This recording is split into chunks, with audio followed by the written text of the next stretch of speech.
good morning. අපි අද උප්සලා යන තමයි මේ ලෑස්තිලා පාරට වැස්සේ.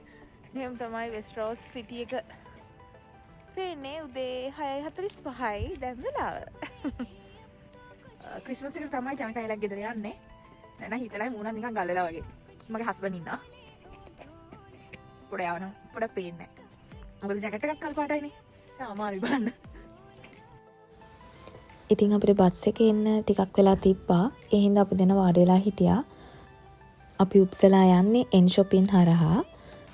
මුලින්ම අපි එන් shopping වලට ගිහිල්ලා එතනින් තව බස් එකක් අපිට ගන්න තියෙනවා. හැබැයි එකම ටිකට් එකට තමයි අපිට යන්න තියෙන්නේ. ඔන්න බස් එක ඇවිල්ලා තියෙන දැන් අපි බස් එකට නැගලා දැන් යන්නයි තියෙන්නේ. අපි බස් එකේ ඉන්නේ. අපි දැන් මේ බස් එකෙන් බහින්න ළඟයි. දැන් ඉන්නේ එන් shopping. විනාඩි 3කින් අපි බස් එකෙන් බැහැලා ඊළඟ බස් එක ගන්න තියෙනවා. එකම ටිකට් එකට තමයි. හැබැයි අපිට චේන්ජ් ඕවර් එකක් තියෙනවා.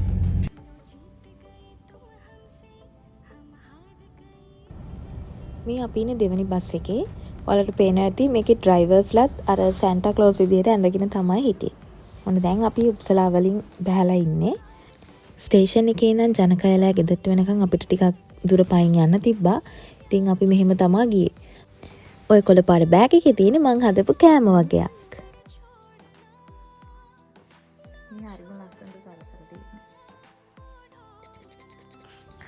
මේ ඉන්නේ අපේ මේලි බබා. බලන්න යා කොච්චර කියුට්ද කියලා. ඩෝල් කෙනෙක් වගේමයි. ඔය පිටිපස්සේ ඉන්නේ වරුණිකා අක්කා. එයා අපිට කන්න වොෆල්ස් හදනවා.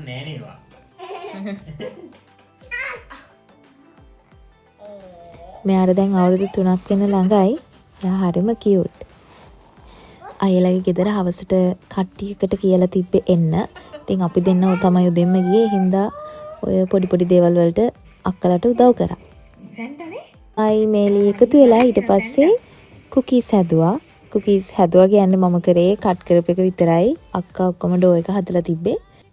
මං ඉතින් කට් කරලා එයාට පොඩි හෙල්ප් එකක් දුන්නා. මේ තියෙන්නේ මං හදන් ගියේ කෑම ටික. Biscuit pudding, butter cake, patties. කාපුවත් රහයි කියලා කිව්වා ඉතින්.